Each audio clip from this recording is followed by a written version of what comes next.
Halo, assalamualaikum warahmatullahi wabarakatuh. Selamat datang kembali di Haryana Official. Mbak-mbak semuanya, gimana kabarnya? Ini hari sehat?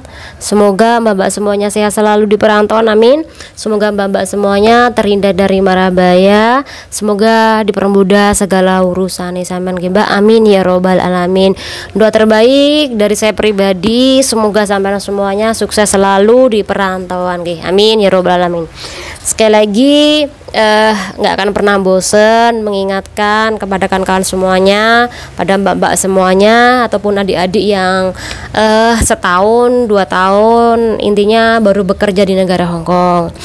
Jadi boleh bersenang-senang, boleh sampean beli ini beli itu, boleh sampean memiliki pacar, tapi tetap harus jaga kewarasan dan juga jangan lupa nabung. Kuwi penting banget mbak, karena ketika sampean kalau sudah menetap di kampung halaman, kalau nggak ada tabungan itu nggak enak banget. Apalagi kalau sampean memang niat nggak pengen balik kerja ke luar negeri, nabung itu penting, karena dengan adanya tabungan sampean bisa membuka usaha di tanah air. Jadi nanti ada beberapa usulan kalau kawan-kawan kui planningnya gimana sih kalau pulang ke tanah air, kira-kira usaha apa sih kak? Nah nanti aku bahas ya, jika menurut perihal-perihal kayak gini penting buat kawan-kawan semuanya, jadi komen ya. Oke, kali ini kita bakal membahas salah satu temennya kita yang diintermit oleh majikane. Iki perkarane sepele banget. Jadi karena sepele banget, akhirnya Mbak Eki tanpa sadar dia itu diintermit oleh majikane. Tapi di dalam kasus iki Mbak E bener apa enggak Oke, jadi langsung aja kita cerita ya. Jadi Mbak Iki bekerja yang mana di dalam rumah majikan kui ada 3 orang. Pertama adalah anak majikan yang udah lumayan dewasa, intinya 20 tahun ke atas. Kemudian ada dadai, ada singsang. Nah antara anak sama kedua orang tuanya iki agak crash, nggak diketahui permasalahannya apa, tetapi anak sama orang tua kui ada crash. Ternyata di dalam kasus iki nggak hanya orang tuanya yang ada masalah dengan anaknya atau bersih tegang dengan anaknya, enggak. Ternyata antara dadai dan singsang kui juga ada yang nggak harmonis di dalamnya. Intinya 3 majikan kui, 3-tiganya kui nggak harmonis kan kawan. Nah Mbak Eki mungkin jadi PRT ibaratnya serba salah ya, kalau melapor engko dimarahin, dikirain kepo, tapi kalau nggak ngelapor salah juga. Jadi dalam kasus iki sampean komeno, kira-kira kita sebagai PRT harus bagaimana? Iki mulai dari ceritanya gini mbak. Jadi karena antara majikan dan juga majikan laki sama perempuan kui memang nggak harmonis ya, nggak harmonis. Jadi wajar majikan perempuan ki kerja, sedangkan majikan laki-laki kui kerjone ya jarang.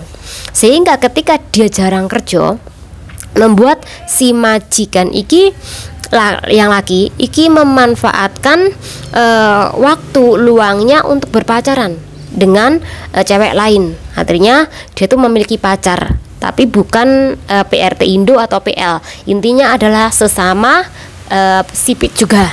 Jadi si singsangnya kan memiliki pacar sesama sipit. Paling parah ya pacarnya kuwi digowo ke rumah majikan.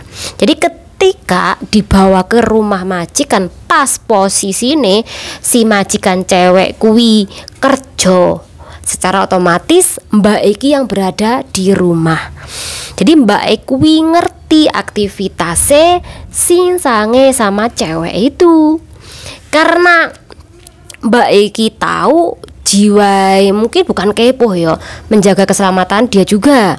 Nah Mbak Eki akhirnya laporlah kepada dadene kalau singsangnya ini membawa ceweknya ke rumah dia. Dan Mbak Eki melihat dengan kepala mata sendiri kalau Singsangnya ki membawa ceweknya pulang ke rumah.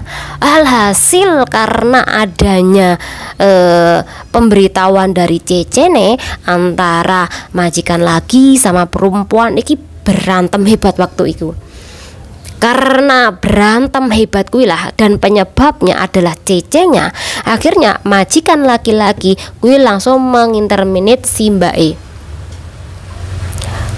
Jadi Mbak E kuwi diinterminate, perkara ini adalah melaporkan Singsangnya tadi yang membawa pacarnya pulang ke rumah.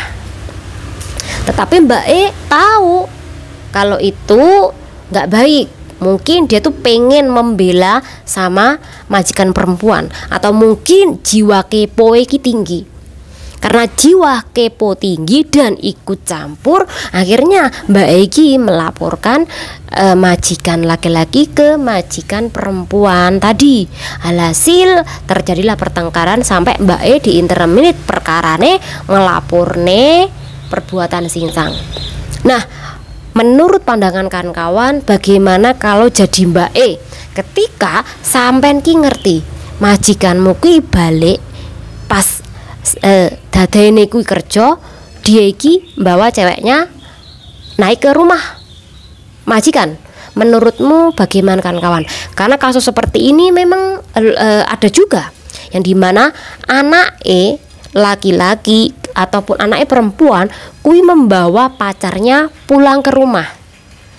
Ada kejadian seperti itu, komen no Mbak. Saman pasti ada selinting-selinting atau mungkin ada kasus-kasus seperti ini, komen no.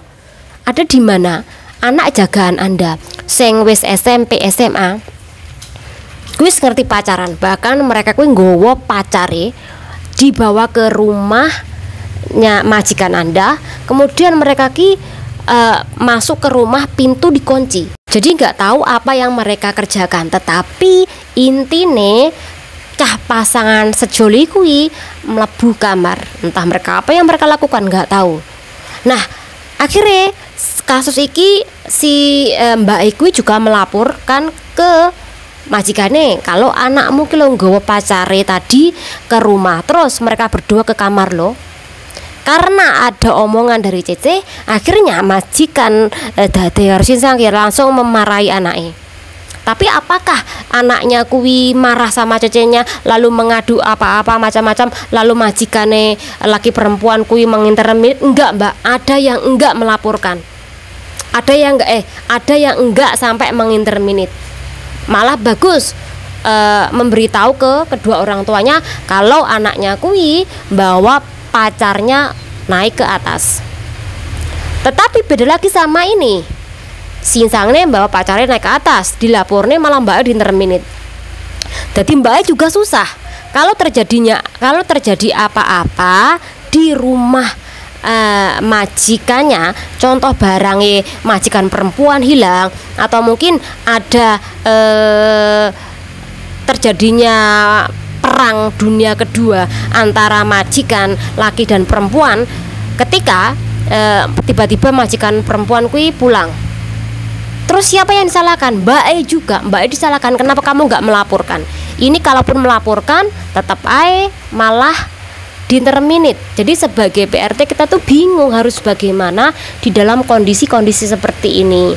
Kalau kita nggak melaporkan, nanti juga kita salah. Kenapa kok nggak melaporkan? Kenapa nggak menjaga seisi rumah? Kenapa kok tidak bilang kalau ada perempuan lain ke situ? Nah, tapi kalau kau melaporkan, ujung-ujungnya juga diinterminate ini. Nah, aku ki penasaran kalau Mbak E jadi seperti si Mbak yang diinterminate itu, apa tindakan sampean Mbak jika mengetahui majikan sampean, entah itu majikan laki, majikan perempuan atau anak jagaan Anda kui membawa orang asing masuk ke rumah? Apa yang harus Anda lakukan? Komentar Mbak. Semoga dengan adanya kasus-kasus seperti ini menjadi perhatian kita. Kita boleh kepo, tapi kalau kita itu tidak melaporkan, kalau terjadi apa-apa di rumah majikan, kita yang disalahkan, katanya nggak tanggung jawab, katanya kita ki bodoh, katanya kita iki tidak mencintai rumah mereka. Jadi banyak hal sih ketika kita kuih bekerja di orang lain atau bekerja di majikan, pokoknya kita tuh serba salah lainnya seperti itu. Oke, semoga dengan adanya pembahasan ini bermanfaat. Kalau kita bahas kasus lainnya lagi pasti nanti panjang lebar.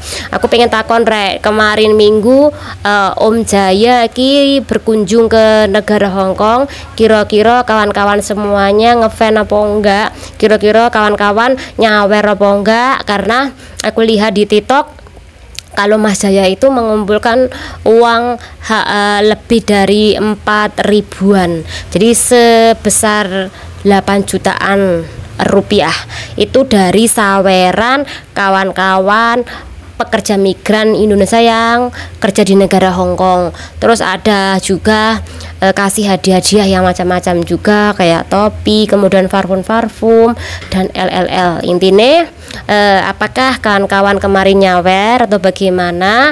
Mungkin kawan-kawan bisa komentar sedikit aja di sini. Jadi nggak masalah sih kalau Saman ngawer atau mungkin Saman memberikan hadiah, karena itu hak masing-masing. Dan sekali lagi yo, aku cuman pengen membahas biar waktu durasinya video ini lebih lama lagi.